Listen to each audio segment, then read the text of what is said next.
Okay, good morning. I'd like to call a meeting on transit to order. Are there any public speakers? Yes, Mr. Chairman, we have two speakers today.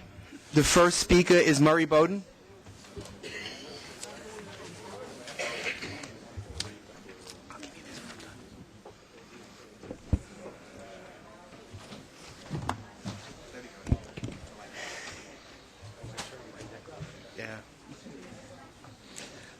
Good morning. First thing he asked me when I wanted to speak this morning was, what was I going to speak on? There were no books out there, and when I got this off the internet last night, I got the first 3 pages. The page numbering in here is absolutely idiotic. There is no way for me to look at the beginning and find out what's in this report to be able to discuss anything intelligently. Because this is a time of change. If you want me to be able to come in here and speak about this intelligently, then make it available to me in the form that I can use it. Page numbers by section you're all used to it and you think that's okay because you've all been looking at this in paper. Every one of you staff people should be here with a computer in front of you. And every one of the board members should have looked at this the night before. Because we can't afford for you to stand here as staff and just read numbers off the piece of paper. We want your opinion about what the numbers mean. And we can't do that. What I wanted to do is to say and talk about the way you upgrade stations. You pick a station and you upgrade it one at a time. We can't afford it anymore. You need to go into a railroad station and look at what has the greatest impact for rider convenience and cleanliness. And instead of doing one station once every 5 years, you do 10 stations in the part that makes the most sense to the rider. New stairways that you can see through. This business of putting tiles on that was there 50 years ago. I hate to tell you, we can't afford it. It's over. You figured out how to do bus wraps? Do station wraps. Put a base something over them, and then put up a temporary, semi-permanent installation that gives information that's current. This is the world of of flexibility.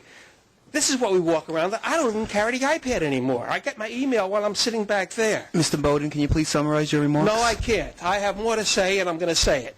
And if you don't like it, have them carry me out, because I'm prepared to get carried out of this meeting. This meeting hasn't changed in 50 years, and it's time it did. I need to be able to ask you a question and get an answer, because there's no way I can do that at this point. This is the information age. Where am I supposed to ask a question? I asked you about the page numbers on here. There was no way for me to do that before I stood outside. I need to be able to ask questions of various people here and get answers right now. They should be prepared to answer me as an individual. The old system is gone. And if you haven't figured it out, and if they haven't figured it out, out. If anybody starts to read numbers off a piece of paper or statistics, I'm going to stand up there and say, that's out of order. Give us your opinion, but don't give us raw statistics. Thank you. The next speaker is Bernard Goldsmith.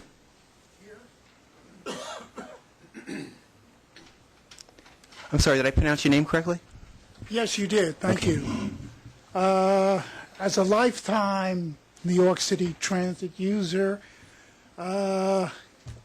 recently has been my observation that the number of benches in the New York City Transit system is decreasing where they should be increasing. I think you have more riders than ever. The population is aging. We have more tourists in the city of New York. And my observation is that when they do a beautiful renovation, as at 59th Street, and it looks much nicer, there are fewer benches. I have exchanged notes with Mr. John Gatto, Jr., who is the Vice President and Chief Officer, and he told me that some of these benches would be replaced. I have a letter here in June, and he said the benches would be replaced by mid-July. Here we are in October. Those benches are still not there. So I don't want to take up too much of your time, but I've made a copy of two sets of benches, those which I felt had disappeared and should be replaced, and there are other places where there's clearly a lack of benches. I also feel it should be a principle. There should be no station in the system without at least one bench. Now, I have not gone and checked every station, but I've noted there are some. I wonder if I could submit the copies of these to be distributed. Okay. Are there any comments on my observation? Are there fewer benches, or do you have plans for more benches? This is not a multi-million-dollar thing. This will affect the riders, as it affects me and my wife and others we know. Mr. Goldsmith, we'll have somebody get back to you to provide you with an answer on the benches, the number of benches, and whether or not there's been a change. All right. Thank you. Thank you. Thank you. That was the last speaker. Thank you. I'd like to call the motion for the minutes. Any second? Second? All in favor? All right. Tom, any changes to the work plan? No. Okay. Operations report. Tom? Carmen Bianco, Subways. Good morning. Let me start by talking about this morning. Earlier this morning at approximately just before 4 a.m., we had a number 6 train derail just north of Brooklyn Bridge Station. The train had 19 customers on it. We were able to bring a reach train up behind that train and remove and safely remove the 19 customers back to the platform. At the current moment, we are doing necessary repairs to the tracks. We have resumed 6 service, but not over that particular track at this moment, but we are routing them up the express and then over a switch that allows us to make all normal local stops. We have that incident under investigation, and we will conduct a full investigation in terms of cause. In terms of subway performance for the month of August, and 12-month averages are as follows. For weight assessment, the system-wide subway weekday weight assessment was 78.2 in August of 11. That was a slight decrease of 0.4 of a point over August of last year. OTP for weekdays was at 85.7. Again, a slight decrease of 1.9. And I'm going to talk in a moment about where we see that, because it's a little bit different than where we saw the pass decrease, and that was on the IRT. This is predominantly on the BMT-IND. Weekend OTP was at 85.9, and that was up 4.4% from August of 10. In terms of the weekday OTP, which was down 2.7% on the BMT and IND, that was really a result of a bunch of different things. We had a lot of flooding as a result of some of the heavy rains that we had in the month of August. We had a water main break at 152nd and St. Nicholas Avenue. We also had a fire on a signal roof down at West 8th Street in Brooklyn. So a number of things that caused major delays during the month that actually impacted that performance. Moving on to key performance indicators, system-wide KPI was down 82.6. That's down 0.8%. Passenger environment survey KPI was at 91.2, again down 0.8%. And for Staten Island, the KPI is not, the service KPI is not reported, but the passenger environment survey was down 4% from 84.7, which over last year. Moving on to mean distance between failure. For the month of August, at 126,666 miles, it was down 13.7% from 146,705 in August of 10. That decrease was attributed to an increase in 34 delays on the R46 car class and the R62 car classes, predominantly due to some door problems that we were having. A further decrease in the MDBF was it was exacerbated by the fact that there were almost 750,000 less hours, less miles during the month due to the hurricane. The 12-month average was 171,492 miles. That's up 1.1% over last year at 169,680 for the preceding 12 months. That concludes the operations report. Oh, Chuck, I'm sorry. I would like to do the unusual, and that is to congratulate you. I noticed that with Unusual respect... for you. Pardon me? Unusual for you. Unusual for me, absolutely. Mr. Mertler, any time an operations person gets a congratulations, we'll accept it. I noticed that on the number 1 line, you've been able to significantly improve, even though it's a percentage, half a percentage point, you've been able to improve. I congratulate you. I thank you. Let's not let it slip back. I notice as well the improvement on the number 6 line that had gone in terms of weekend weight assessments. Those are the kinds of things that people feel and understand. And to the extent you can continue that across the board in other areas, I would hope and encourage you to do so. The one thing I have by way of question is on page 3.9, which relates to the number 5 line. What happened?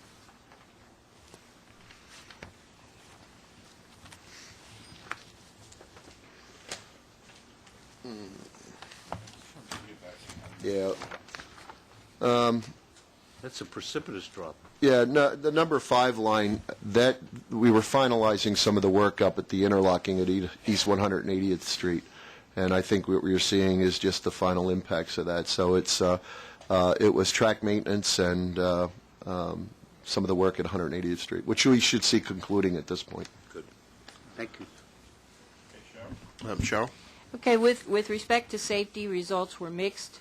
The subway customer accident rate decreased slightly by 0.7% compared to the previous 12-month period. In the month of July, the accident rate increased by 12.9%, moving to 2.89 per million subway customers from a rate of 2.56 last July. The employee lost time accident rate decreased 7.4% for the month of August 2011 versus August 2010. However, the rolling 12-month rate increased by 13.2% over the previous 12-month period. There were 77 confirmed fires for the month of August, up 20.3% from the previous year. However, fires decreased over the last 12 months by 1.2%. 98.7% of all fires were categorized as being low or average in severity for the month of August. Thank you, Cheryl. Thank you. Tom, you want to talk about the crime report? I'll give the crime report. Chief Fox is not here. Crime statistics in September were as follows. There were 203 major felonies in September 2011, up by 27 or 15.3% from September of the prior year. Year-to-date, major felonies were up 17%, and there were 72 robberies in September 2011, up by 16 or 28.6% compared to last year. Year-to-date, robberies are up 8.6%. Yes, Joe. With respect to the crime stats, if you look at page 3.30, the statistics are up, the arrests are down, and pretty significantly in some areas. And my question is, has somebody from the police department given you any explanation for that? Last month, Deputy Chief Monahan did give a report in terms of why, and some of it had to do with the theft of the electronic devices, as I recall it. But we will get an answer to you. I believe it was the theft of the electronic devices that people were carrying on trains. I have a follow-up question. Sure.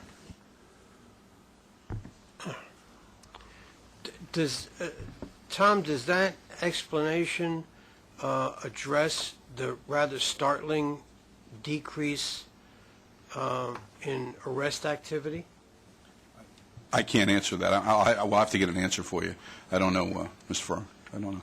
Well, it seems to be localized in September. I mean, I refer to page 3.31 that shows some pretty startling downward percent changes in arrests.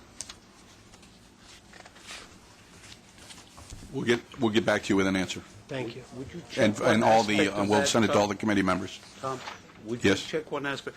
Has there been a decrease in manning by the police department during this period of time? That would be important to know. I don't believe so, but I'll get you Could an I answer. add something? Sure. It's not unusual for us to see some variation in arrests because sometimes we get bunches of arrests in a single month, and then, you know, when you look at a single month, it doesn't necessarily mean that they're not going to get the bad guys from this month. They may get them next month instead. So sometimes we need to see the monthly variation in order to know whether or not the actual arrest rate is going up or down for crimes over a period of time. I think that's what we need to ask the chief to do. Yes. I see the January to September. January through September statistics, you see them taking the same kind of position on the record. Yes, I do see that. But I think the question needs to be framed in, you know, not a month look at, but a more lengthy look at. Well, may I add something to that? It seems to me that New York City Police Department has had for a very long time very sophisticated measurement tools for this kind of thing, even on a month-to-month basis. In fact, especially on a month-to-month basis. They look at it in a very micro way. So I don't think it's inappropriate to ask them general question, to what do you attribute this downward change? And certainly seems appropriate to keep an eye on it for next month.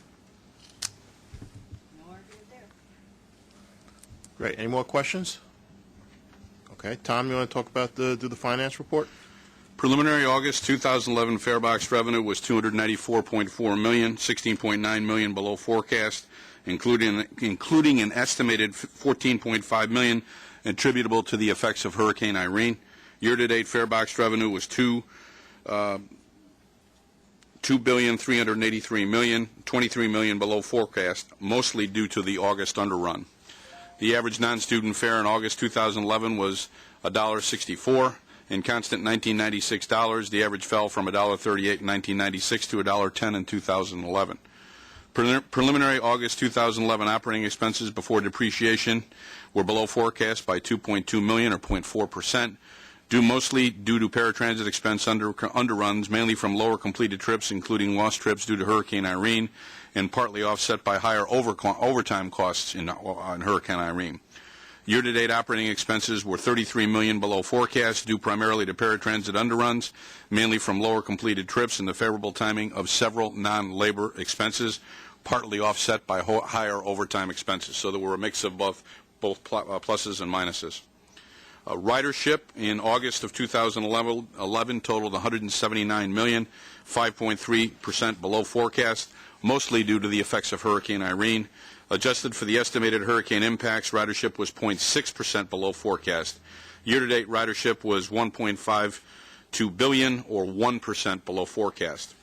Average weekday subway ridership was 4.9 million, an increase of 0.7% from August of the prior year, and average weekday local bus ridership was 1.9 million, a decrease of 6% from August of the prior year. So that trend is still continuing in terms of the increases on the subway side, decreases on the bus side. Average weekday express bus ridership was 40,000, a decrease of 0.6% from August 2010. And average weekday paratransit ridership was 27,000, a decrease of 7% from August 2010. A look at the preliminary September 2011 financial results. Total fare box revenue was $4.5 million above forecast. That's 1.5%, including a $5.3 million retroactive adjustment due to replacing estimated average pass fares in July and August with actual third quarter fares. Preliminary September 2011 operating expenses before depreciation were below forecast by $6.1 million, 1.3%. Great. Capital program? I hope I'm not jumping too far ahead of you. On page 4.17, under the subject of health and welfare costs, I see that there has been an unfavorable increase in that. Is this before or after the change in benefits? You can answer. Overall, on a budget basis, we're still realizing most of the savings that we anticipated. What happened here is this is actually on a cash basis. Under the prior plan, the insurers would pay the claims and we would reimburse, so we had like a 30-day lag in our payment. And under the new plan, we pay the claims directly. They come from the insurer. We pay within a day or two. So basically what you're seeing here is the cash impact of having to catch up that 1 month, essentially 1 month on a cash basis. But on a budget basis, we're still expecting to achieve most of the savings that we estimated. And the second part of that question, if I may, maybe I missed it, but am I correct that there's an arbitration now pending on these health and welfare benefits by the TWU? There is an arbitration pending. Yes.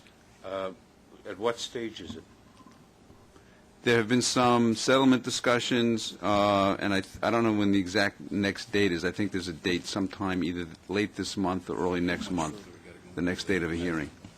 I'm not going to pursue that here, but what I would like to do is at some point I'd like to be brought up to date on that, because I wasn't aware of the arbitration until somebody called it to my attention. Certainly. Fred? Good morning, Mr. Chairman. Capital program results for the month of August. Total of $11.4 million. The major project is in the area of our signal and train control, where we did awarded a project for an upgrade of line control signals on the Fulton Street line. That's the route of the A and the C in Brooklyn. And also a smaller project in the bus program, which involves equipments, new lifts, and housings in the Fresh Pond Depot.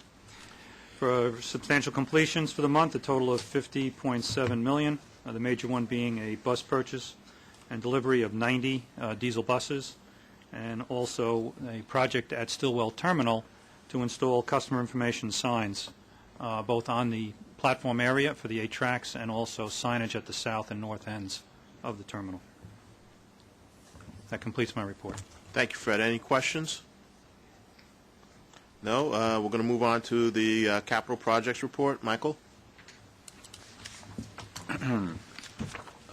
Good morning. I'm going to start by reporting on the Fulton Street Transit Center, and then actually I have a presentation on that particular project.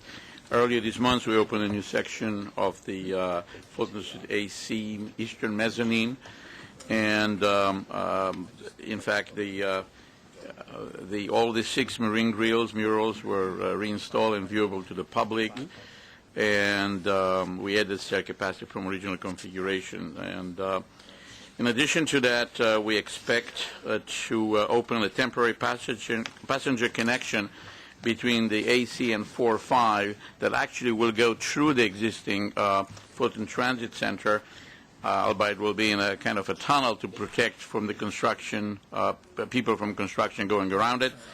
And anyone that's been there recently can see that the New Day Street entrance is starting to take shape, and the structural steel canopy installed, glass storefronts will be installed. So it's moving away. It's moving nicely, and the structural steel at the transit center was finished, and we expect to remove the crane next month. With that, I would like to actually start talking about the Fulton Street Transit Center, that is actually, in effect, a location where 11 lines plus the paths are coming together. Yet, this is not going to be just a transfer of passenger, but the idea is to really use that to create a focal point for the Lower Manhattan and create the next great public space. In order to have a great public space, you have to have some ingredients that will make it one. And I start by saying that in order for that, first of all, it has to be a public destination, that it is, but to become a public destination, in addition to just being a transit destination, we have to provide all kinds of amenities. Can you move along as I speak, please? It's important to have the architectural and space and the form, technology, revenue, wayfinding. Go back, please. As well as material and the materials that are being used, the light and the experience that the people will have there. The public really destination requires us to have amenities. We require us to be able to to put together something that will make it attractive for people to come there. The architecture has to be somewhat eclectic. The space has to be open, and together with the fact that we'll have amenities will bring about at a focal point for people to want to be there. Materials, light, the experience, and this is what we're talking about here, is introducing art and actually in a not just as hanging it on walls, but actually having art as an integral part, organic part of the development of the architecture of the station. And last but not least, technology. Some of the stuff that Tom has already started to install. This is this wayfinding maps that will be there. We would like to make sure that when this is said and done, this station will be a 21st century station in which people will find their way, will have information, and will be paperless. In order to create a great public space, all of these things, actually, they made it look like a perfect Venn diagram. It doesn't really quite go that way, but for the purpose of what it is, it's fine. This is a view of the Fulton Street Transit Center that eventually we'll hope to brand it and have something that will all refer to it slightly different. But this is a glass structure with a dome that allows light to come through. The idea of creating, by having this glass, we want to be able to almost have the street to interact with the center in such a way so the activity will spill out into the street rather than being confined within the building. Just to kind of walk you to the various floors, this is just a picture. Let's go down to the street level. And when you come into that, at the street level, we expect to actually provide retail in a number of locations, some market, cafes, things that will actually allow people not only to just walk through, but have an experience. This is the type of kiosk or cafes that one can have. People will be able to come there from vicinity or from the various office buildings, have lunch. People will be able to sit. We're going to have Wi-Fi, electronic digital information, so that will interact well with the street so people can come in. The idea of having stuff spill over into the street is actually, if some of you remember, Fulton Street used to be closed at one time, and the idea of continuing that, and we started to have some discussions with DOT in the city to see how that can be integrated. Then we are moving, in effect, one level up, just to understand everything. It's almost, there are a number of floors, actually, at least 2 floors that will be used that are in effect, think of it as donuts that have glass walls that are really suspended above. So architecturally, it's a very elegant solution, and we expect to have, again, a restaurant destination, a bar, and this would be something to that effect. Clearly, this would be on the level 2, the type of destination location that one could have, a bar that will actually look towards the north west. And then we're going to move up again one story up. This is the 3rd level. Now here we're looking to have a tenant, an anchor tenant. Just so you understand, overall, we're between the Corbin building and the center, we're looking at about 70,000 square feet of usage, retail and others. So that's going to be actually a robust, not going to be that great, but it will be enough. This is kind of, the picture here you have seen because it's actually in the Grand Central. But we are having the Corbin building that is being restored right now, could use this type of if I'm correct, this is the Grand Central. the Campbell apartment. That's correct. So the idea is that that could be replicated here. So I'm going now to again back to so we can go a level lower, peeling off one level. This is the platform level right here to, let's see if I can use this. Yes. This is the 4-5 platform. This will be a glass wall here. You have here, in effect, the entrances into the 4-5. So again, we'll have retail in the back here and advertising, electronic advertising throughout. The idea being that will be will be actually able to change advertising as demand requires, so you can advertise things that are current rather than having to paste papers on it. Next. This is going to be, can you put one back, please? Right here, right, we'll have an information kiosk that people can stand and actually get information electronically. A light comes all the way through the Oculus down and, in fact, goes further to the lower level.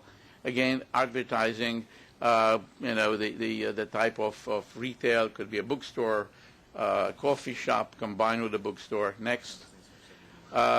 And then the concourse level, that is the lowest level that we're coming under the 4-5, and this is going to be, in effect, again, we'll have some retail and advertising throughout. That brings us to, in effect, what we call the dynamic real-time signage, that we will emulate the same exact signage that exists today, but will be electronic, and then you'll be able to actually address service changes as they occur. This is actually a shot that shows also some advertising and, again, the wayfinding. Next. Coming down on the stairways from the Day Street, one will be greeted by a large panel that will allow one to see the subway train status, will be able to see actually the Metro North's train status, Long Island Railroad, so one will be able to understand what happens throughout the system. So in order to put it all together, the idea was that there are parts of the system that are managed by New York City Transit. These are the parts in the system that are in the paid area. And then there are actually all of the retail and other spaces. The idea is to actually use a master lease concept that in order to create a public-private partnership, and these people will actually utilize revenue. They will maintain it at the highest possible quality. In order to have what we want to have here, we need to maintain it no different than would be a Rockefeller Center, that people will go around and cleaning it. Will be the level. It has to be such to allow people to want to come there and experience that. So the idea of having individual tenant leasings, we're going to move away from that, and so we can actually focus on our core mission and allow someone else to do that. This is, by the way, an effort that I'm undertaking together with the clearly New York City Transit, as well as the real estate group that is quite involved with that. And last but not least will be the integration of information advertising through use of technology. So one can actually have these panels throughout, so you can provide information as you move along, as well as utilize it for electronic advertising. Next. This is just a picture of what it is today. The steel is finished. Now we are actually started to pour concrete at various levels, and we expect soon to start installing the glass panels. And this is the crane that I mentioned that will be removed sometime next month. With that, I would like to move on and cover the status of the number 7 line.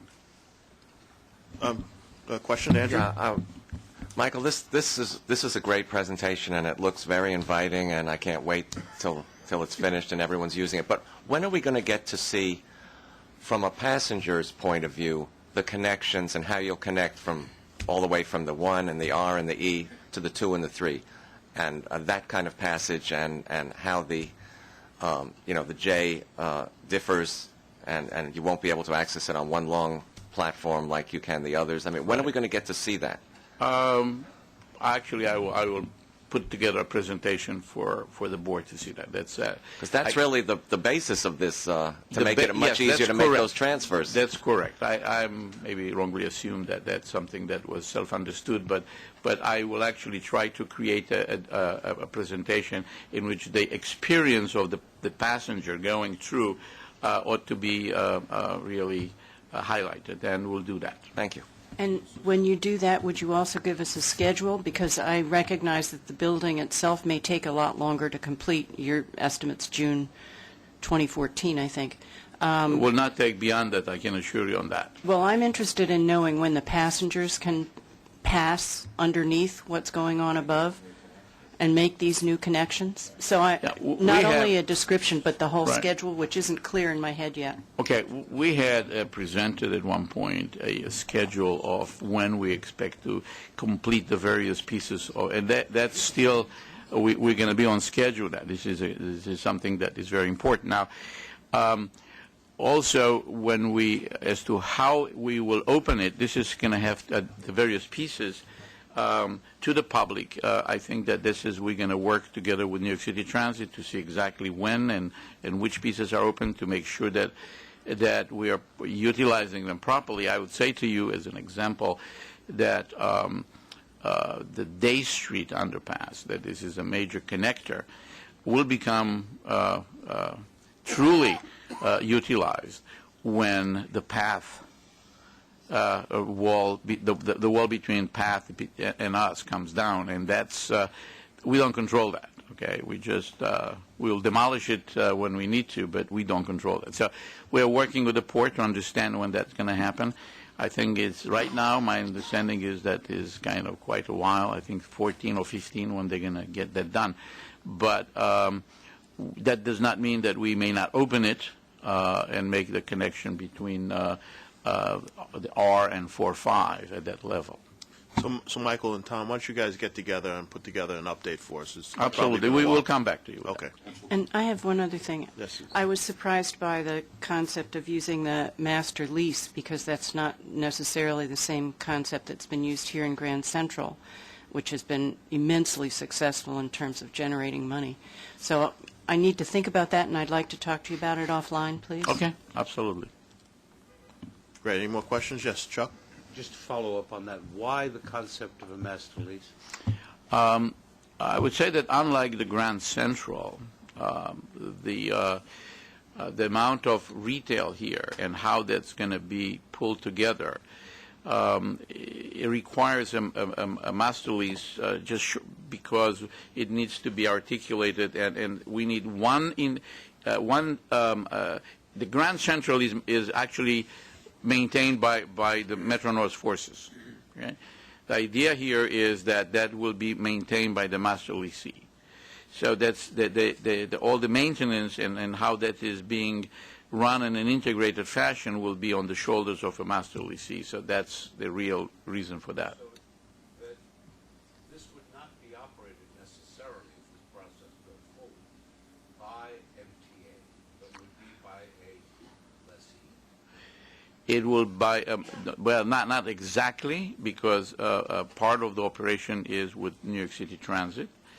Yet the areas that are outside, and that includes updating advertising and making sure that the escalators are outside the paid zones are being maintained, will be maintained by the master lessee, yes.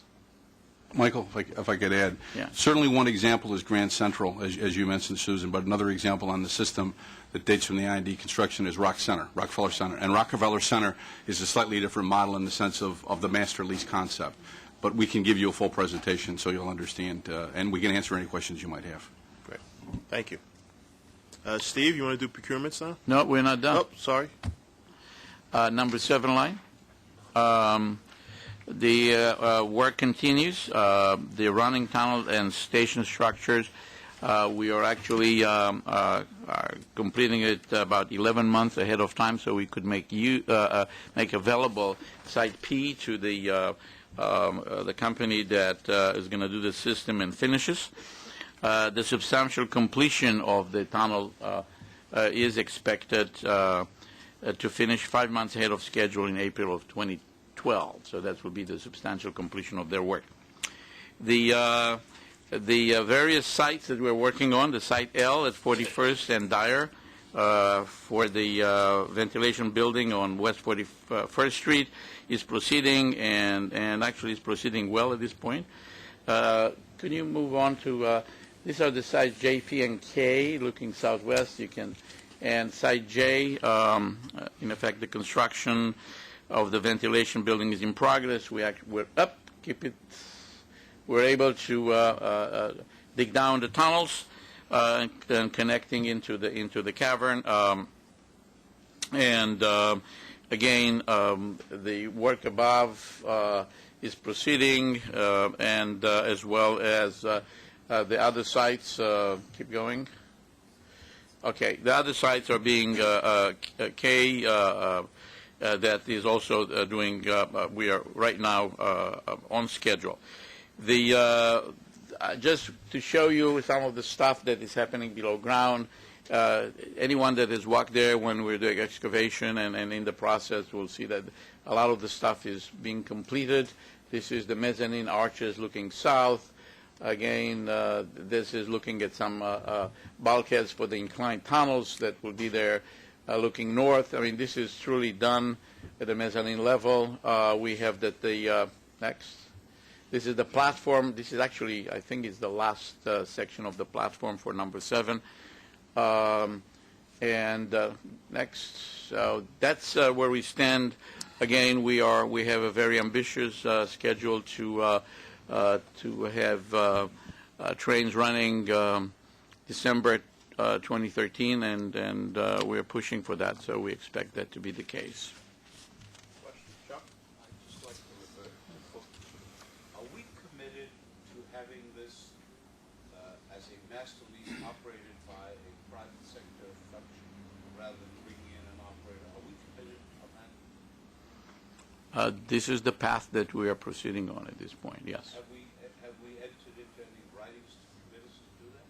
No, we are developing right now the concept. There will be an RFP. We'll go out. I mean, this is a long process. It doesn't. I don't want to take your time. I'd like to talk to you about that because I'm not persuaded in my own mind that that's necessarily in the public interest. But I may be wrong. I was 10 years ago. You mean your wife always agrees with you?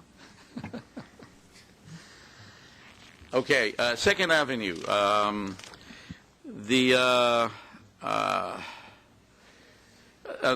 Second Avenue right now, as some of you know,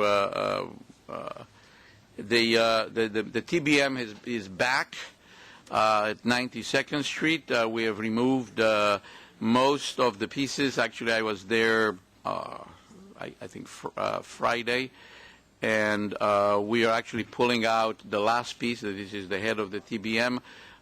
In fact, we're going to have to do it at night, and they will have to close pieces of Second Avenue because of the size and the type of equipment required to move it out. We have, at this point, finished the West Tunnel invert concreting. It's done. And the waterproofing installation for the West Tunnel arch has started as well. 96th Street Station. Let me just see what. I'm sorry. Can you put it on, please? This is the excavation for the slurry walls. This is the machine that's doing. This is on the west side right now, 36 of the 51 panels of the slurry wall have been completed. This is actually a picture of the reinforcement being lowered in. Again, the same thing. This is in the same area. and 30 of the 33 secant piles on the north side around 99th Street has been completed as well. So the work is over there moving well. The moving to the 86th Street, this is the open cuts and utility contract. It will be finished October 31st. So that contractor is leaving the site, and the new contractor that is going to do the cavern at 86th Street Station is moving in. This is Skanska, and they will be there in a week. Actually, they're there already, and they started to prep the area. The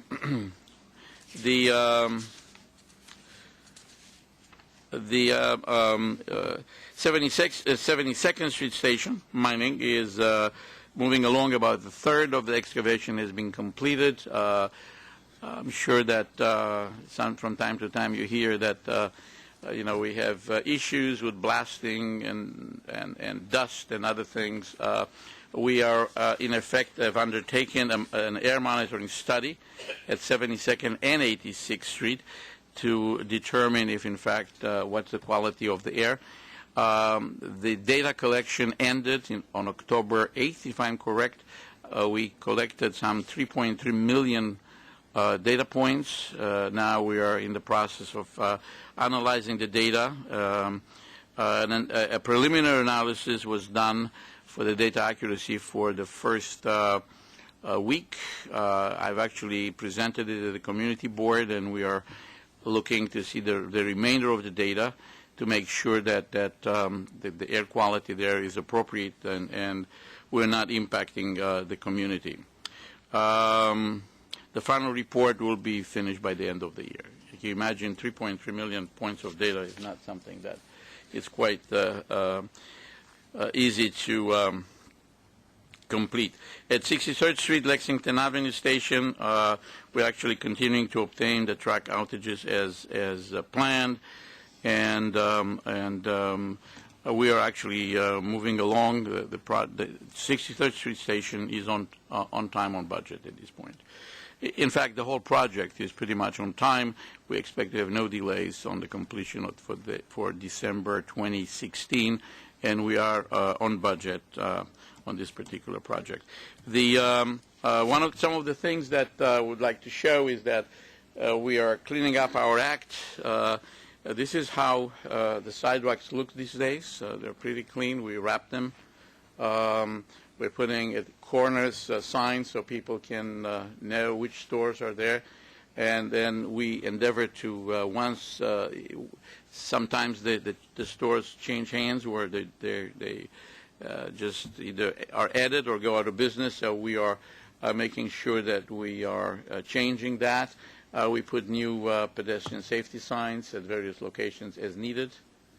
Again, this is a sidewalk widening. The contract called for 7 feet. We are now 11.7 feet. So it's close to 12 feet wide, and it's clean, lit, and this is next to our mock houses, and that's expected to actually, these mock houses will receive a treatment that will make them a little more appealing. We have contracted through us for transit to look a little better than just some plain big white buildings. That's it. Any more questions from anyone? Great. Okay, Steve, now it's your turn. Good morning. The procurement package this month, which presents both New York City Transit and MTACC procurements, includes 4 actions totaling $114.2 million in expenditures. I'd like to highlight one of the competitive actions. The highlighted competitive action, procurement action on page 6.11 of the book is a contract for the VHF radio system upgrade. This procurement was originally advertised in 2009. The November 2010 board approved the award of this contract to SAIC. However, subsequent to board approval, the Office of the State Comptroller disapproved the contract in December 2010. New York City Transit subsequently canceled the original solicitation and resolicited the contract. The requirements of the resolicited contract are very similar to those of the original solicitation, but there are 2 notable differences. First, while both the original and resolicited contracts required the transition from 25 kilohertz wideband channels to 12.5 kilohertz narrowband channels, The resolicited contract also requires the equipment to be capable of 6.25 kilohertz equivalency conventional operation in anticipation of future FCC requirements. Second, the phasing of the work has been revised to transition all above-ground equipment first, followed by the below-ground equipment. The current award recommendation submitted for approval is to Alcatel-Lucent USA, Inc. in the amount of $105,001,093. This award amount is over $13 million less than the previous price offered by SAIC. I'd like to also point out that this contract is subject to review and approval by the Office of the State Comptroller. First, can I have a motion? Second? Questions? Chuck, you're up first. I have two questions. First, on page 6.11, the fourth full paragraph, was that Alcatel? Excuse me? You indicate on page 6.11 the project was originally solicited in 2009, and there was credible evidence provided of significant responsibility issues. No, that was with SAIC. Okay.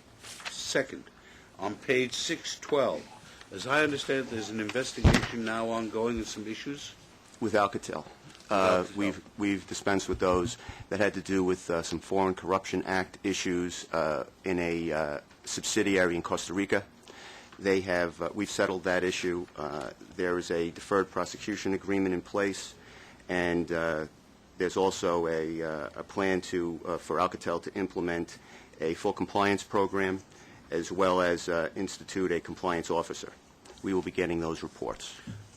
You don't have the reports yet, or the documents yet? No, we don't have the reports from the compliance officer yet, no. They're in the process of putting that program together. Tell me why we shouldn't postpone this for a month until we have some indication that this is being done on the level.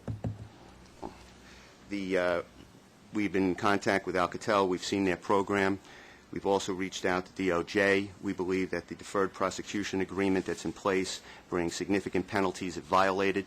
And the issue for us is that with FCC fines coming, if we don't get this implemented sooner rather than later, we believe that it's important to bring it forward.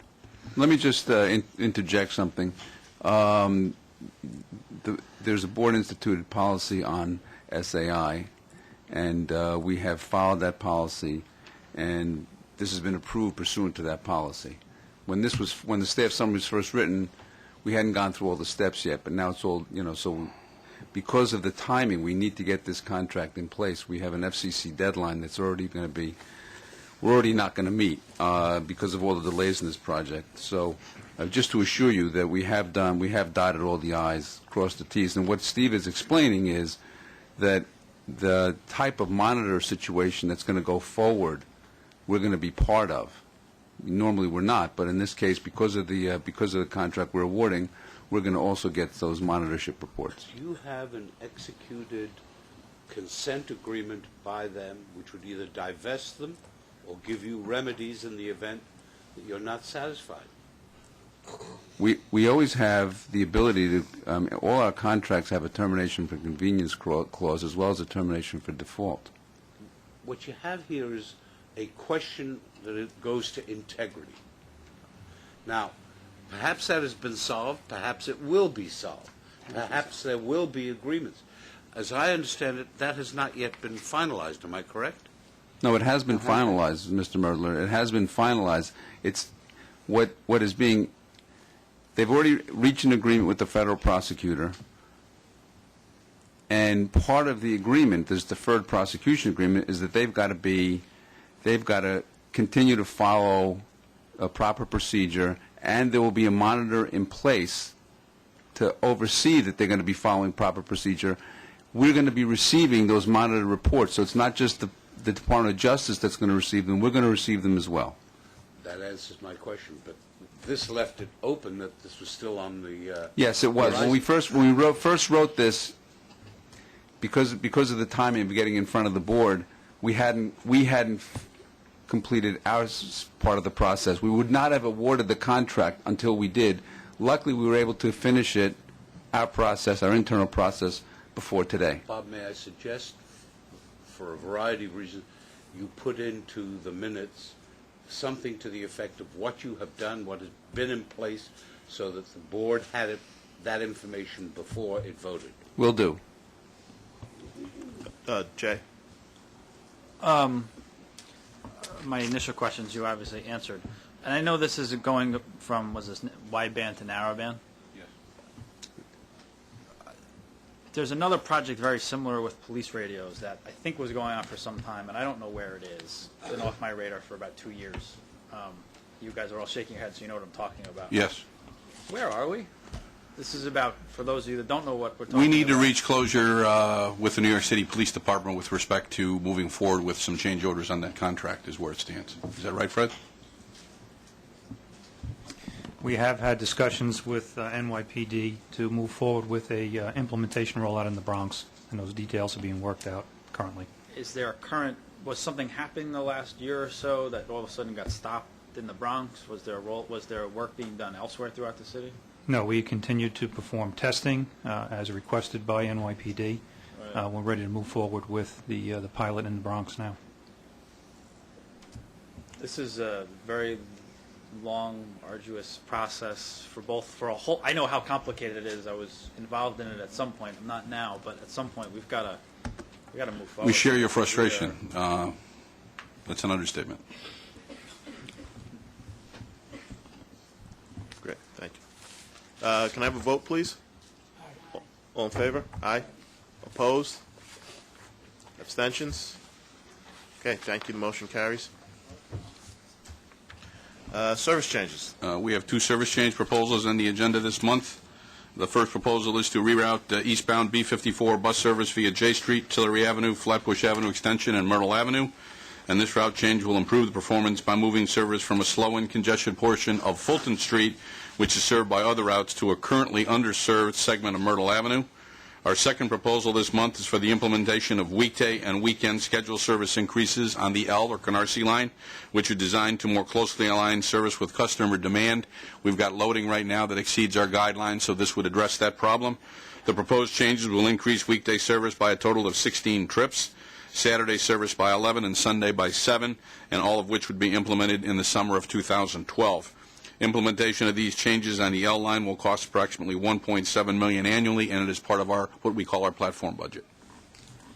Any comments? Chuck? This is not going to be implemented until next year. May I suggest that the community boards in the affected areas be given notice of this and an opportunity to comment specifically? They may provide you valuable foresight rather than criticism in hindsight. We normally do go through the community board, and I believe we've already had meetings with the community board on many of these. Lois?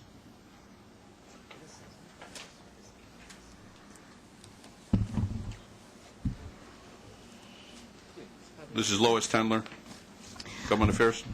We've shared our intention to increase service in June on the L line, and thus far everybody's very pleased.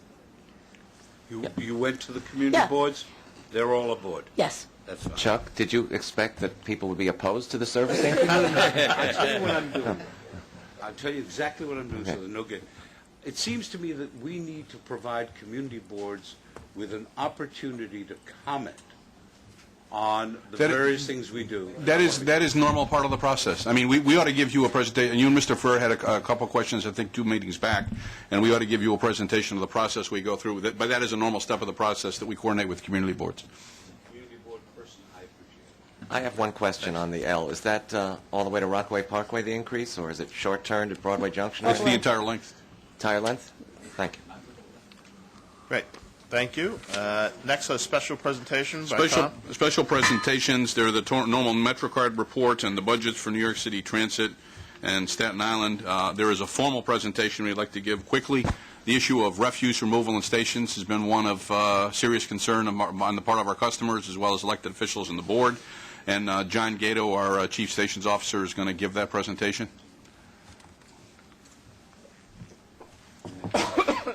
And you should have copies in front of you. It's the presentation called Improving Station Refuse Collection.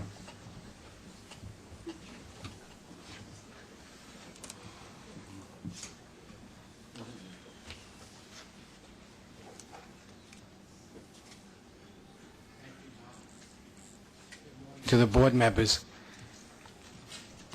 This morning I'd like to speak about the actions that we have taken in response to some negative media reports that we had concerning exposed refuse bags on the station platforms and how they attracted rodents. This happened about 3 months ago.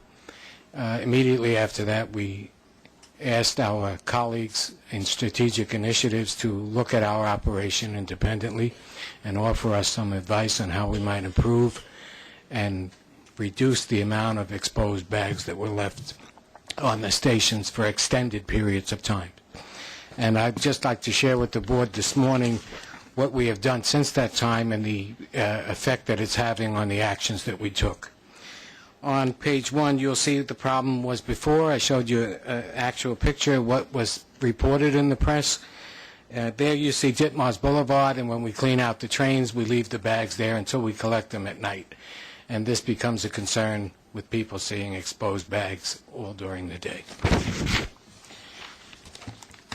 Page 2 is the historic operation and what the media reported.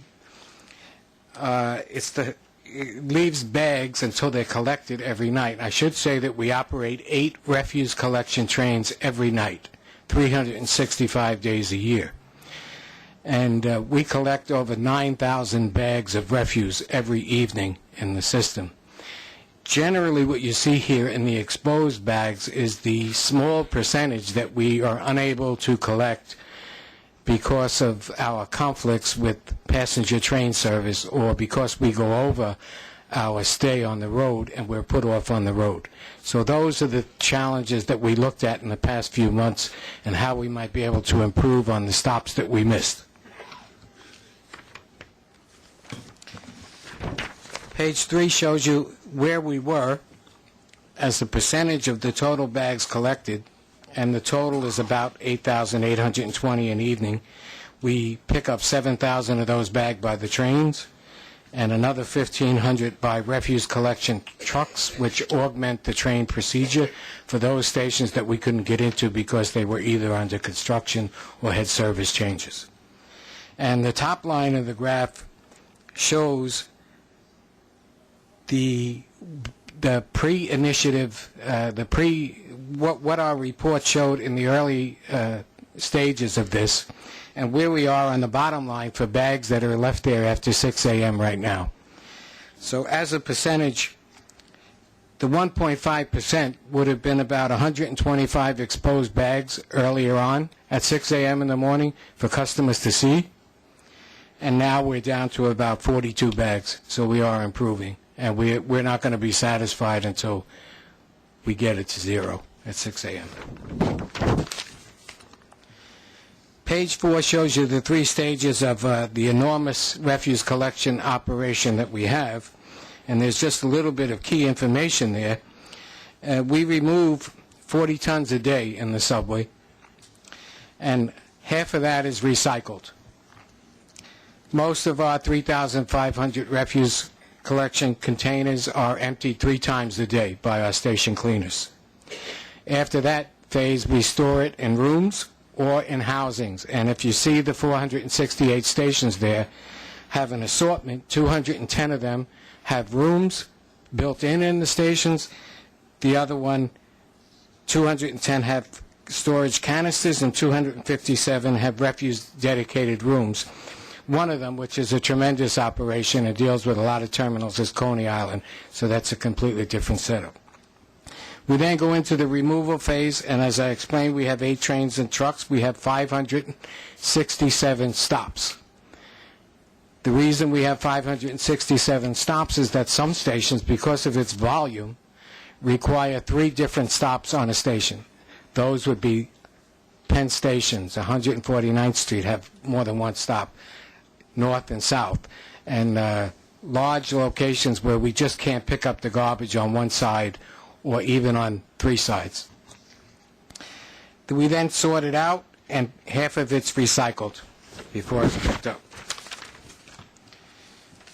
Page 5 is the report on the actions and why we were in the position that we're responding to today and informing the board about today. Number one, we have eating and drinking on the system, which we allow, and of course we're going to continue to allow, but it does present us with challenges in a public subway. The popularity of free newspapers contributes to a good portion of the refuse that we collect in the subway. So we have high trash inflow in the system. The storage capacity is very limited in the stations, and we've responded to that by adding additional housings in 18 of the high-volume stations. So when you couple the high trash volume with limited storage capacity, it gets us to the constrained trash removal when we conflict with customer operations late in the evening. And at that period of the night, when the refuse collection trains are out there and the intervals between trains are generally 20 minutes, the last thing customers want to see is the refuse collection train pulling into the station. They become very irate, and they would rather have their train, and we understand that, so we have to work around their concerns on that.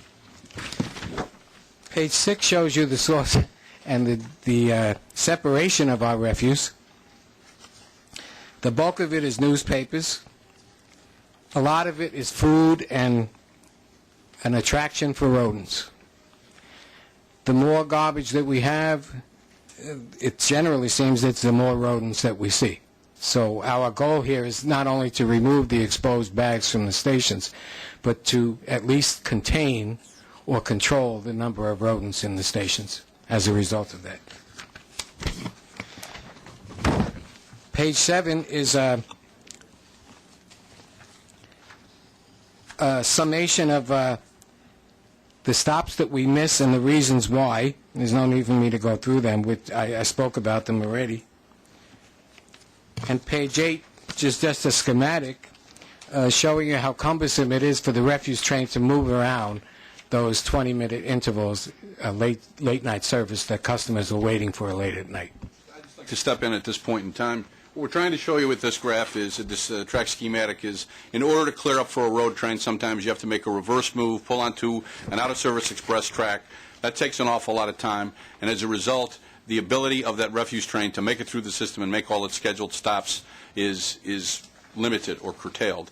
So we're looking toward actually having schedules for these refuse trains rather than having operate in an ad hoc manner. And we may make a decision to delay our service train, in some cases a regular revenue service train, so we can make these stops. We're looking for a better balance between the two. Tom, or John, I'm still confused. Is the idea to operate more refuse trains, or is it to put these exposed bags in canisters? All of the above. I mean, you'd like to be able to make sure that the bags are put in locations so that they're not exposed. You also want to start to limit the flow, if you can, the actual influx of refuse. And then you want to make a greater percentage of your pickups and add pickups, because we have added refuse trains. All of the above.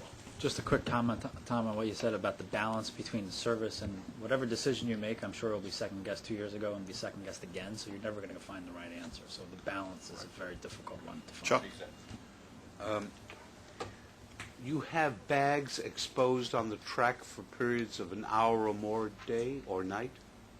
Is that correct, in some of the stations? Carmen, I think yes, and then they're picked up at a later time. Yes, absolutely. Why is it we cannot put in some form of a container that houses those? Let me, by way of disclosure, I represent the Uniform Sanitation Workers Local 237.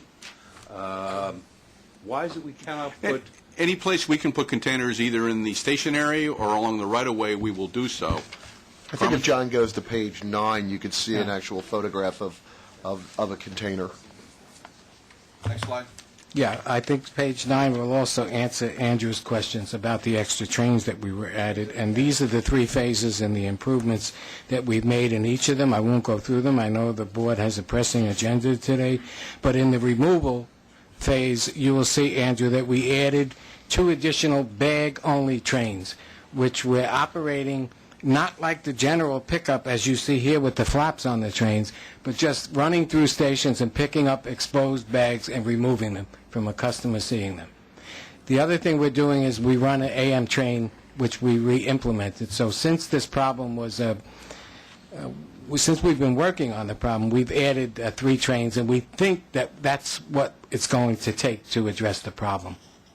We don't know yet, and we won't for the next couple of months. So the while real, we measure the real this. trick is fitting them in between the revenue service trains, obviously, and not impacting when the headways are every 20 minutes. And the best way to do that is to schedule it. Historically, we haven't scheduled those trains, but you run a better service, you run a better train if you schedule it. Chuck? And the other... Are we going to have some form of housing for the bags going forward of this kind at every station, rather than having loose bags around?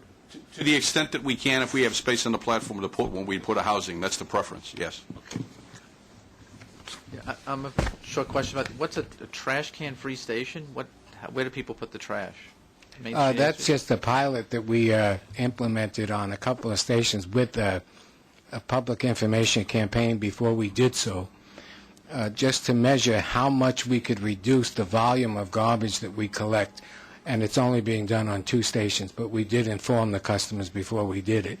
And it's just... Subsequent to 9/11, PATH instituted a policy of no trash cans on the station, same metropolitan area. That was their approach to the problem. We're not saying that's the solution, but certainly, and even now in a lot of parks, national parks, state parks, city parks, you have a carry-in, carry-out policy. There are different avenues we're exploring to try to reduce the amount of refuse stream that we have to handle. Next slide. Page 10 pretty much sums up the improvements we've made since July, and that's when we began dissecting the problem back in July. So, for example, the historic, we had about 232 bags a day before pickup exposed, and we've now improved to about 200. It's a slight improvement, but these figures will get better as we move on through December. And there's a likewise reduction in the elimination portion, and the bags that are left after 6 a.m., as a percentage of all bags collected, it's less than 1% now. In closing, I just want to say that we also have a plan to address the rodents, or at least contain them. We do know that we will never eliminate them, but we know it's a terrific nuisance to customers, and they're very troubled when they see them. We don't think they should have to see them in our station environment. So we have a 4-step plan. We're installing door sweeps on all of the refuse rooms to prevent them from entering, which was one of the recommendations given to us. We are now disinfecting on 5 stations. We're disinfecting the rooms after we collect the refuse with Clorox, which was another recommendation that was given to us, and it'll take us a month or so before we measure whether there's any demonstrable result out of that. And then we're eliminating rodent entry points with piping that may be in the walls where they come through the walls and things like that. We're working on that right now.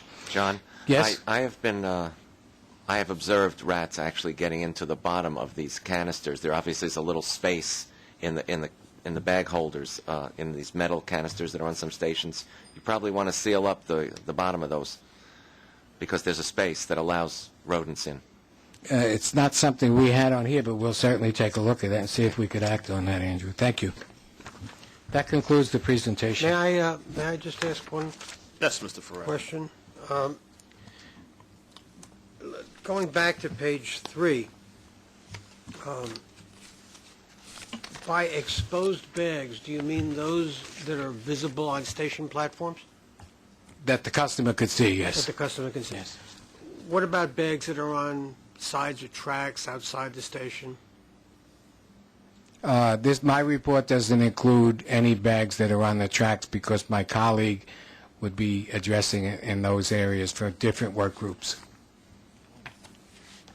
The majority of trash enters the system by way of the station, and then it will fall to the roadbed, and it will move up and down the track based on train movement. But the majority of trash that's on the tracks will be in those areas. I appreciate that, sir. If you see bags along the right-of-way, in some cases it's that trash, Mr. Farrar. In other cases, if it's further away, it could be track material that we've put in bags and we carry it out. Are those bags, then, that are not necessarily on station platforms, subject to the same performance metric No. that you've... No. and what's going to be the story with them? That's dependent upon, Carmen? No, we have, cleaning up the right-of-way and making sure that we remove unneeded track materials or debris that's along the right-of-way. We have to periodically get out there with work trains and remove that, as we have in an area that you're familiar with. And we will continue to do that. We have a number of situations where, as we complete work, part of that completing the work and turning the railroad back over to operations is to ensure that we've cleaned up adequately. And what we do in those areas is, I want to leave you with an impression that it's not that they're not addressed at all. They're held to a different standard. That's clear. I answered that. But we do watch what type of material it is. One of the reasons we had the breakout of newspaper versus foodstuffs is that we're not going to ban newspapers, but certainly the presence of newspapers doesn't have the same attractant that foodstuffs does for rodents, for example. So we'll use it we will respond with a higher priority for areas where you have foodstuffs, food product waste. And there's a close coordination also with homeless outreach, where we have people who have made a domicile in the subway and they're bringing food material down. So there's a whole other approach that's used in the areas outside of the station that go beyond this presentation. And, Tom, if I can mention, too, we also have 2 vacuum trains that we operate throughout the system, throughout the subway portion of the system, to pick up debris that accumulates, trash that is actually carried into the tunnel areas. So we have those trains running throughout the system daily. I raised this some months ago. To what extent, if any, have you concluded that you have under control the use of foodstuffs on the trains and on the platforms, as contrasted with banning any eating on the trains and sale of foodstuffs on the platforms? We've never done an analysis pro-con. Our job has basically been, this issue has come up before the board a number of times since I came here in 1982, and the issue has always been, we have vendors that we have contracts with that they sell foodstuffs in the system. So our philosophy and our policy has been to remove that material from the system. That's what the focus has been on. May I respectfully suggest that at an early date we do a study to find out the extent to which having foodstuffs on platforms and in the trains is either deleterious to the system or can in some way be curbed or eliminated, which I would favor. Andrew? What is it up to the contractors to remove any litter and bags of their lunch or debris or anything that they leave? Because some of the bags that I've seen, and I think Freddie is referring to, could only have been left by contractors who've been working in a place that the public doesn't go. Well, that may be true, but it's also our internal forces, too, our infrastructures, track employees, that could also leave them. But yes, I mean, as they leave, they should leave the sites clean. Now, this problem is it's ongoing. It's a very challenging one for the Department of Subways. We will do our job. We try to do it to the best of our ability, and we'll keep up on it. I can tell you, we have a program where every 2 weeks we take the tracks within the station environment and we clean those. Every 2 weeks we have employees that pick up all the trash that blows off the platforms.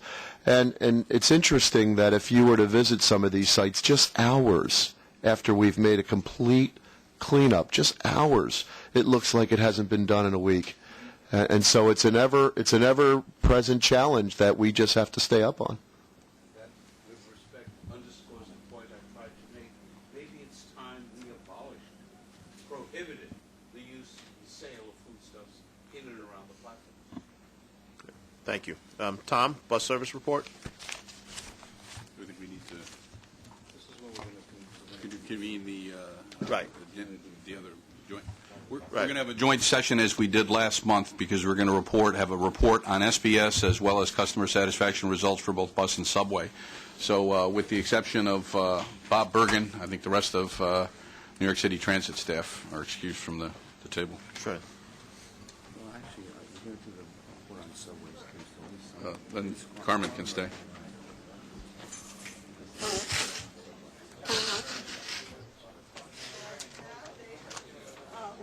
Sure. The bus, there she is, Chairman.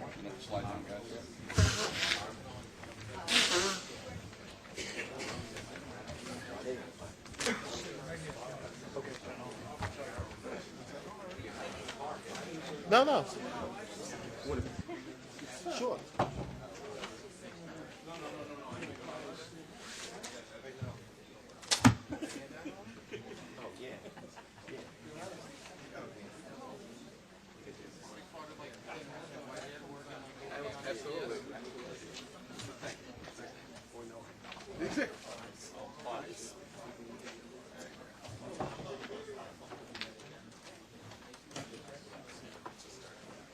Joint session. Yes. Chairing transit these days? I am today.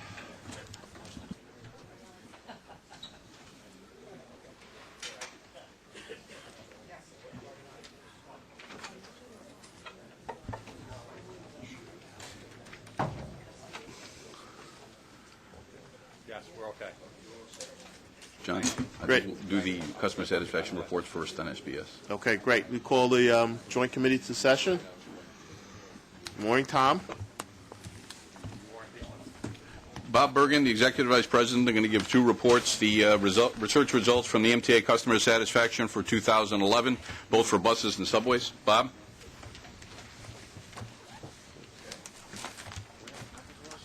Thank you. Running late, so Go, Bob. does he know the bridge? Yes. 1230 bridges and tunnels, and I haven't even. All right, I'll run through them relatively quickly because the slides are pretty self-explanatory. But basically, we did a phone survey. Well, a phone survey was done for us, a professional-type survey, in June of 2011, surveying roughly 1,200 New York City residents who had used buses or subways within the previous 30 days. Why don't we go to the first slide? He's got the select bus service up there. Oh, are we doing the...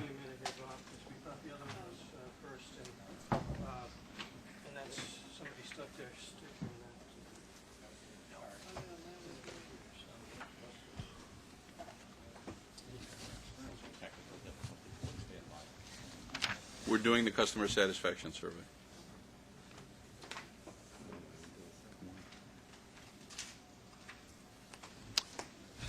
Well, I can continue talking, I think, while the slides come up. Because the this is presentation's in front of you. just some preliminary remarks, really, that this is the second year that we've done this on an all-agency basis.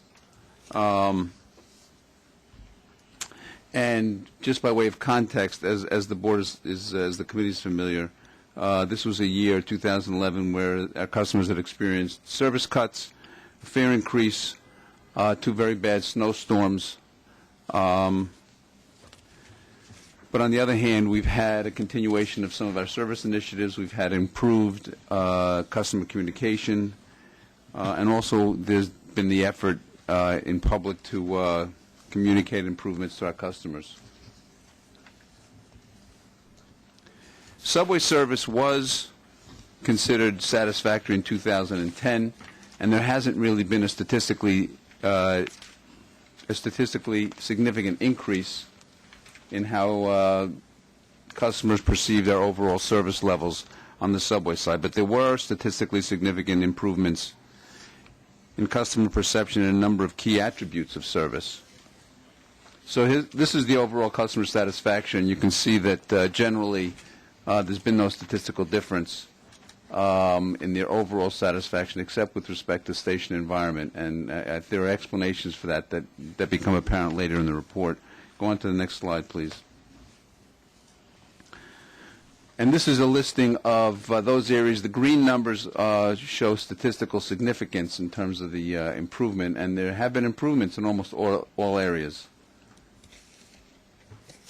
Next. Well, let me go back. One quick thing I wanted to point out. Value for the money using the subway system, there has been no statistical improvement. But again, I just remind you all that this was a year of a fare increase. Do you know how those questions, what the actual questions were that were put to the writers? You know, we have them. They're in an appendix that I'm not going to go through on the slide here. Okay. Is it in this presentation? Oh, it's in this thing, right? I think it's in the back of what you have. It's not going to go up here. Okay. And I was not the statistician or the surveyor, so. One other thing, I'm sorry. Yes. Did you differentiate between an occasional rider and a regular rider in these surveys? No, it was just, this was a phone survey, and there was some, again, the guys who know how to do this did this right, presumably, and the primary thing was that they be New York City residents and that they have used the service within the last 30 days. But it could have been just once in the last 30 days, in other words. Yes, I think so.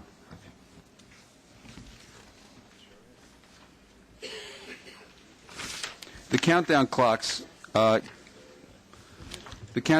had a substantial impact on customer perception. That, I believe, and this could also have been called not countdown clocks, but customer information, because there were also significant changes in 2011 in how we've informed customers in the subway system with signs, etc.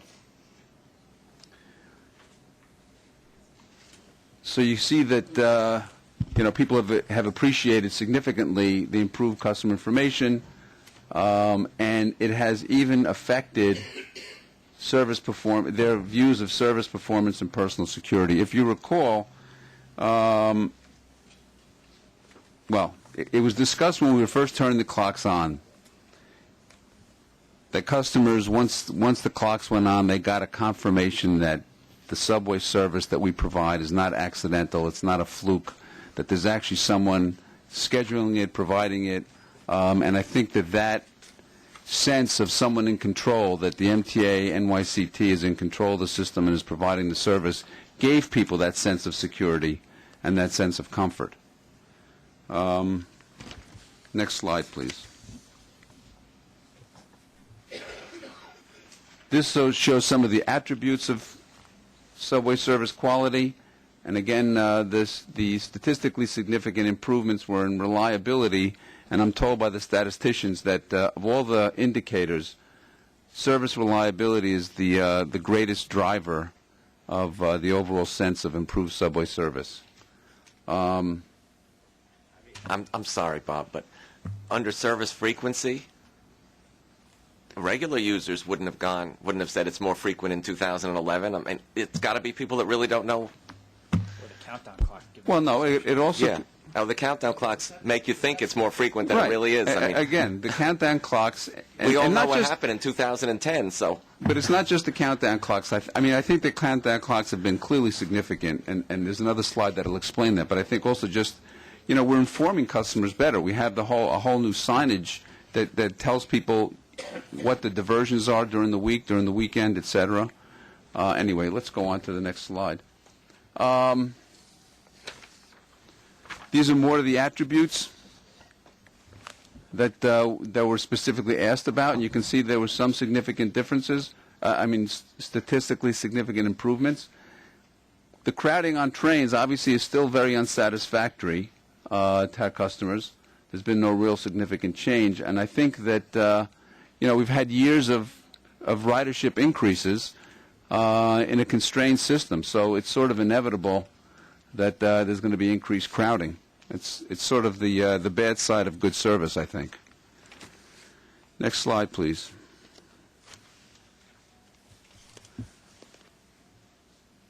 People in the survey felt that in all categories, the subway station environment was much better. And based on what you just heard, or at least what the Transit Committee just heard about continuing improvements to refuse removal, etc., hopefully that's going to continue to improve. Next slide. These are more of the attributes. I'm just showing you all of them. 3 of them on the right, they don't have a comparison to 2010 because those are new. These were asked for the first time during this survey. So we'll see by next year whether there's going to be any improvement there. Obviously, in terms of walls and ceilings, we're going to have we've already worked on an improved painting and scraping program. And you heard a report last month on escalators and elevators and what's being done to improve service there. Next slide, please. some more attributes, on the specifics on overall station quality, and you see improvements there. And then again on the category on the right, working condition of vending machines, is also a new category for this year. But for the most part, people are satisfied with how they're working. And finally, there's the countdown clocks. I mean, if we could get 95% and 96% satisfaction on all our service, we'd all be quite happy, obviously. Wait, go back. I wanted to make a couple other points here. Again, I wanted to emphasize the information, that center category, information about planned service changes. Again, that's not the countdown clocks. That is the signage that was worked on by corporate communications to improve how we notify customers in our stations of diversions, weekend outages, et cetera, et cetera. Same with an improvement on information about unscheduled delays. So, in summary, first, I did want to mention what Andrew brought up, that there is an appendix that gives you much more specifics about the questions that were asked and how they were responded to. But overall, I think that there's been improved customer satisfaction with service stations and communications. The countdown clocks, as I mentioned, have been a real hit. The presentations that the board has already gotten on refuse removal, elevators and escalators, and other service improvements, hopefully will get us a better report next year. So now I can move on to buses.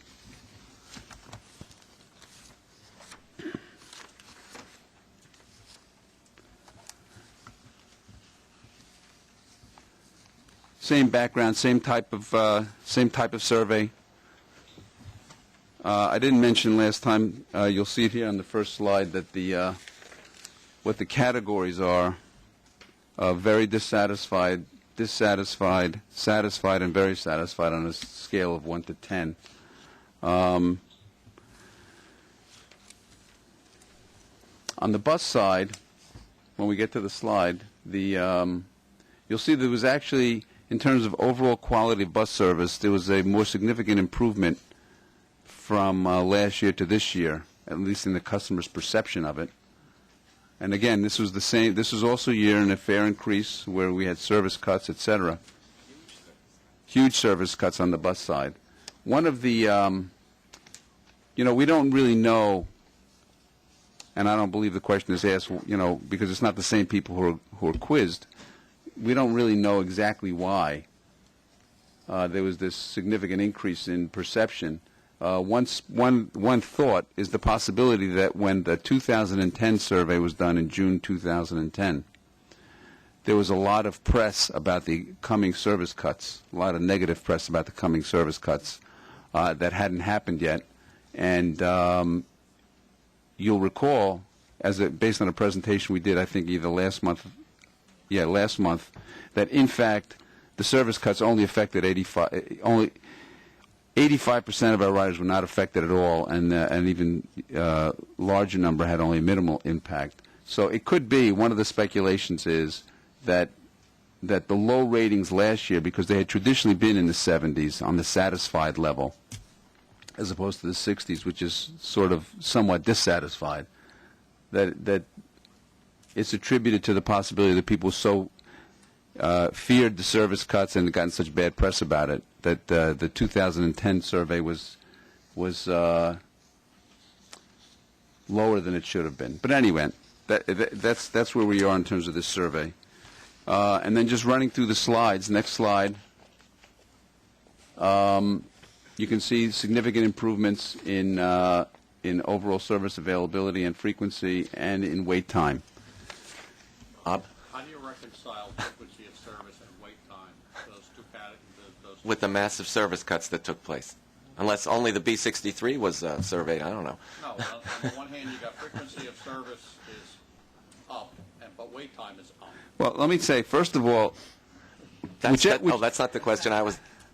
Whichever number you're looking at, this is still just marginally satisfactory. You went from basically marginally dissatisfied to marginally satisfied. It's not. I don't think it's a significant difference as it appears here.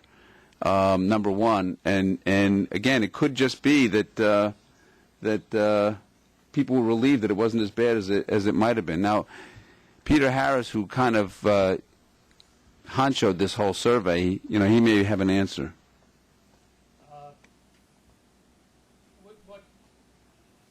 For all these slides, it's important to recognize that to a significant extent, as Bob said, this is a recovery year, that apprehensions about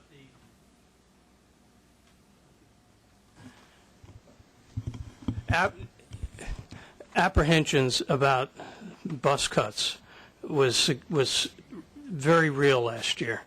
And, if you were going to ask somebody a year ago, if they were, a year ago, June, whether they were satisfied with bus service or not, and they were worried about having their service cut, they might have said, well, I'm not so sure.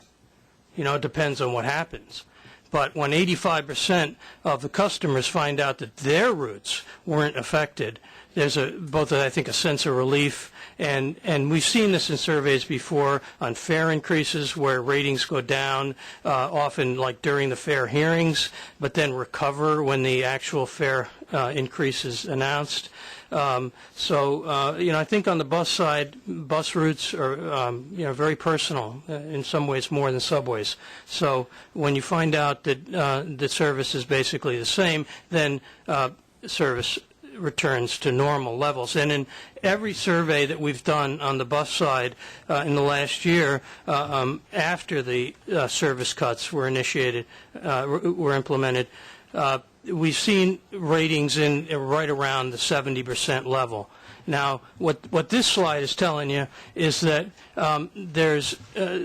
every one of these ratings is lower than the overall rating, so that other aspects of bus service are pulling up the overall rating, and these are working to some extent in the opposite direction. So improvements need to be continued to be implemented, and there are initiatives underway which will address some of these ratings.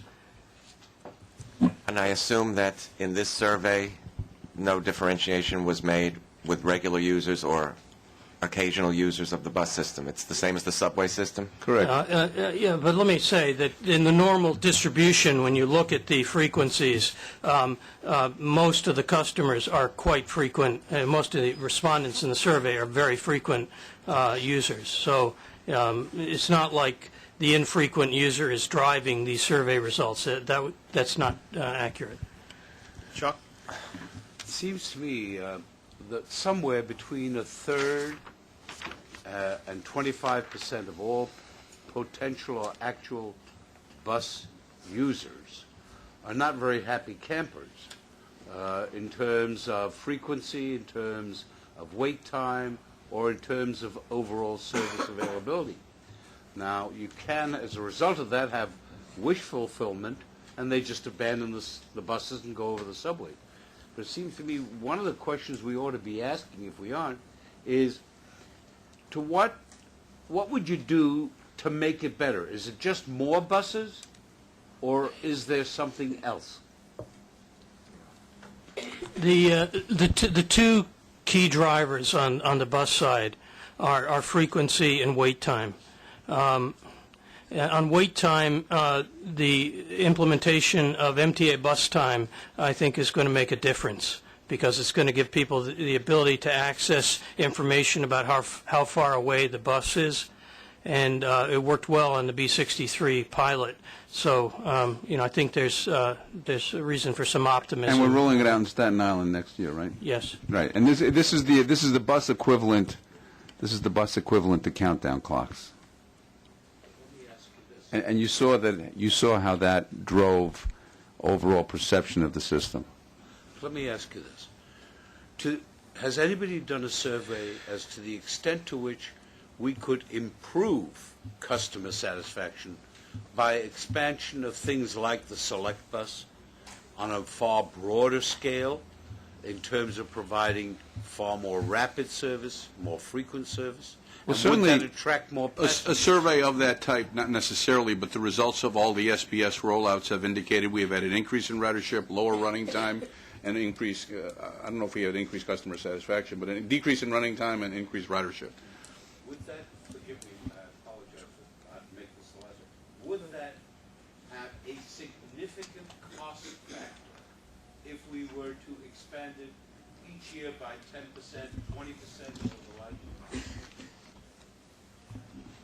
There would be a significant cost factor, but there's only so fast you can go with respect to coordinating with the city as well, because don't forget Select Bus Service has a dedicated lane, off-board fare collection, and other features, and possibly priority signaling that would drive the cost of that program. I don't quite know what you mean by cost factor. I mean, the fact of the matter is that each passenger we carry costs us money. I mean, it's not as though we're making a profit on ridership. I mean, the business we're in is to lose money on ridership. But I mean, you can increase service and increase satisfaction and increase ridership, but somehow or other you need to pick up the deficit. Would the deficit be proportionately greater if you did this? Well, the other question, I mean, ridership doesn't always increase costs. If you're getting more riders on vehicles that are not full or partially empty, then it would be a good thing, and you wouldn't increase costs. So it doesn't always, but That's true, but basically, I mean, listening to how we do this, we actually run service frequency based on how crowded it is. So that although marginally that may be true occasionally, by and large, they're going to move together. Well, there's also, I mean, but even when we went through the service reductions, I mean, you're right that for the most part it's usage, but it's also system availability. I mean, we did take into account that some places just need the service, and so even the SBS couldn't solve every problem because, first of all, it's not going to work everywhere, and secondly, you're always going to need some local service, and the SBS is not really local. It's more like limited stop. So why don't we go on service? Next slide. Again. Okay, well, let me go on. I mean, these slides explain themselves pretty well in terms of where there have been significant improvements seen. There's a couple new, you'll see every now and then there'll be a new element that's just started this year. For example, the knowing how far the bus is away, and that's going to improve, obviously. Comfort and convenience, these are probably among the highest marks that the service gets, but this is pretty traditional, I think, for buses. This and overall safety and security. That's.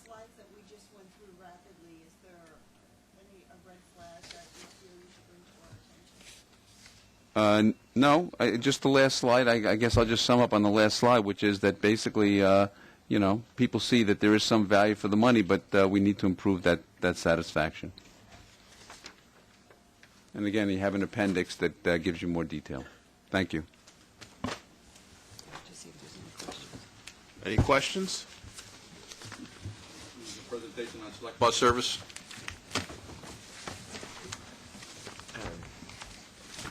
Go ahead, Ted. Thank you, Mr. Chairman. My name's Ted Orris, and I work in the Operations Planning Department. And I'll give you a brief update on where we are with Select Bus Service. This program is a joint MTA New York City initiative, and on each of the projects there was a defined city role and a defined MTA role, and the working relationship has been very good.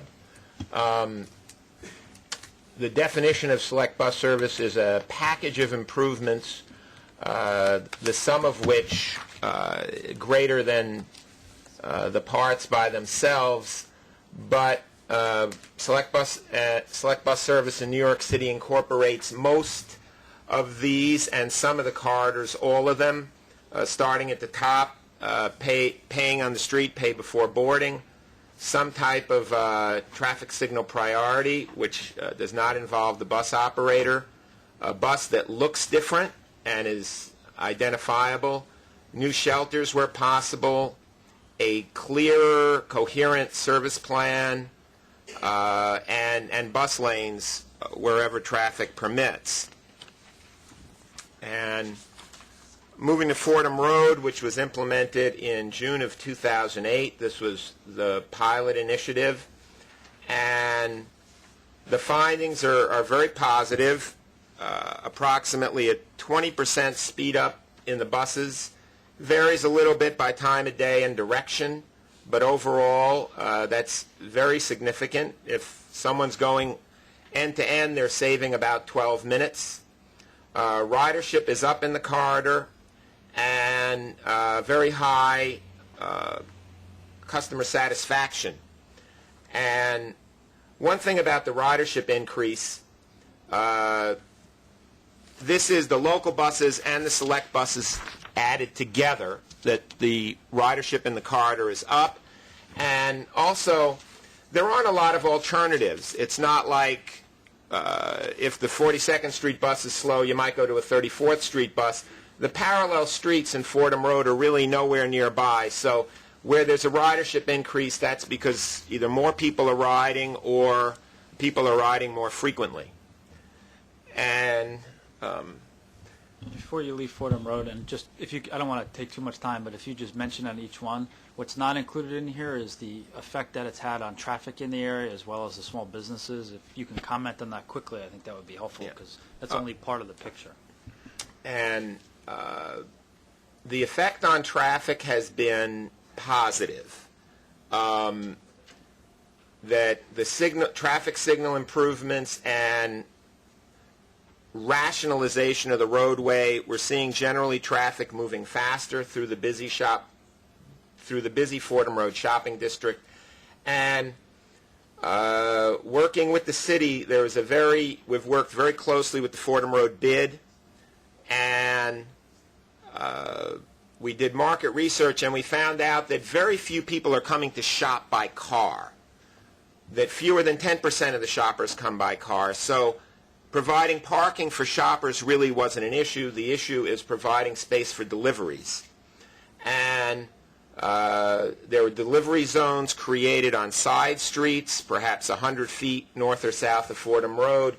And the bus lane delivery windows by time of day are carved out. One side of the street, deliveries are accepted 10 to noon, and on the opposite side of the street, noon to 2, so that deliveries are accommodated. And we're working very effectively with the Fordham Road bid. Moving to 1st and 2nd Avenue, this was implemented a year ago, and the travel time improvement is 15 to 18%, depending on time of day. It's greater during the peak than off-peak. If you look at the spring months, where there weren't snowstorms and other stuff going on, you're seeing a 9% increase 2011 over 2010. And in 2012, working with the city, we will be building bus bulbs, and I can explain that a little more. Essentially, the sidewalk comes out to meet the bus. I'll show a rendering of that. And traffic signal priority will be implemented south of Houston Street. We're working very closely on that right now, getting that in. 34th Street,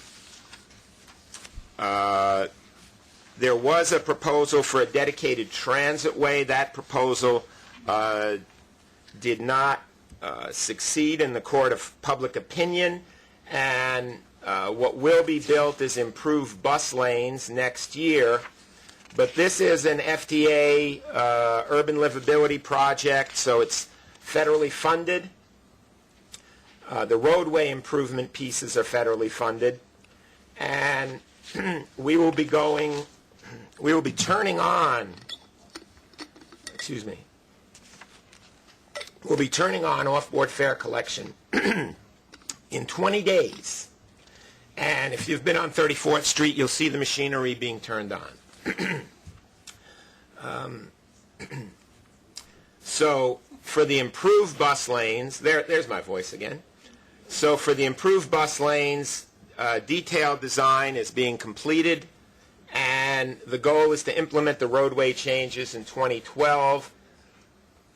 The objective is to move the bus lane away from the curb so there's less conflicts with deliveries and drop-off people, and to have the bus lane one lane away from the curb, and where the bus lane is one lane away from the curb, you build a bus bulb so that essentially the sidewalk comes out to meet the bus, and approximately 14 bus bulbs will be built next year.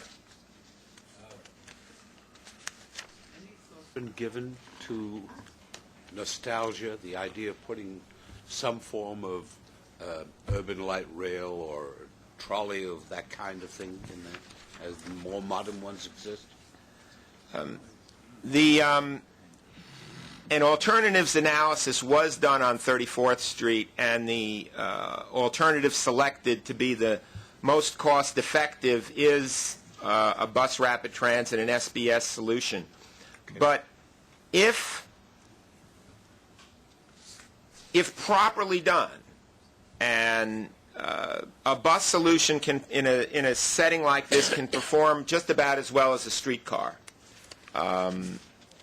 So this should offer a significant improvement in running time, all the changes taken together. Ted, in the interest of time, can you sort of summarize some of the other slides so we can move on? Let's do that. Nostrand Rogers Avenue, this is a rendering of what it'll look like. The bus lane is one lane away from the curb, as I described, and in this setting, you can have the bus bulbs coming out to meet the bus lane. This is an FTA small start, again, federally funded, and the goal is to have this operating by the end of next year. This is perhaps the most robust of these projects.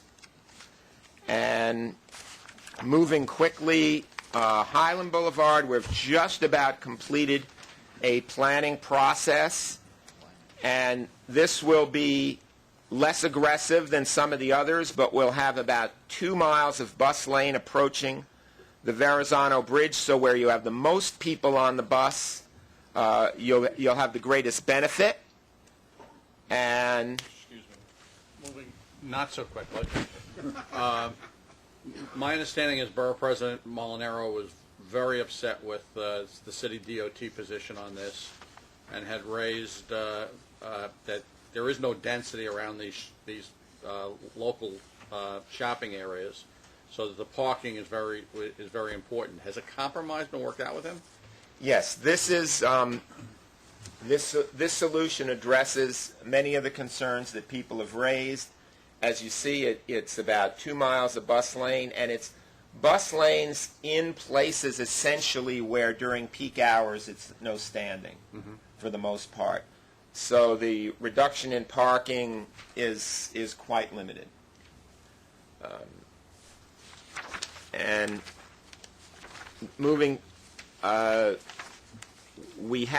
about to start with the city a planning process for Webster and 3rd Avenue in the Bronx. This has not begun yet, and we will begin the public outreach process shortly. And the goal here, we haven't even determined if it's 3rd or Webster Avenue yet, but to improve transit service in this general corridor, which is between 2 subway lines. And finally, there has been a process to bring select bus service to LaGuardia Airport. This has been underway for much of 2010. We're about to have our second round of public outreach. This is a joint project with the city and the Port Authority and the MTA. The study is federally funded, and we're going to work closely with the Port Authority to find improvements within the airport as well as improvements on local streets to and from the airport. Thank you. Just a quick question. That's the only Queens SBS corridor that's being considered? I know that you had a problem with the earlier one. At this moment, that's the only one underway in Queens, and So the Parsons one is dead now. there are many good corridors in Queens, and we're really looking Merrick for some Boulevard, people yeah. in Queens to champion them. Okay. Great. Okay, if there are no more questions, I'd like to close the Joint Transit, the Bus Committee. Mr. Chairman, can I say a word of my 2 minutes, please? Can you, Mr. Bowden, No. you have to wait until we Wait get till to the... they ask for public speakers at the next meeting.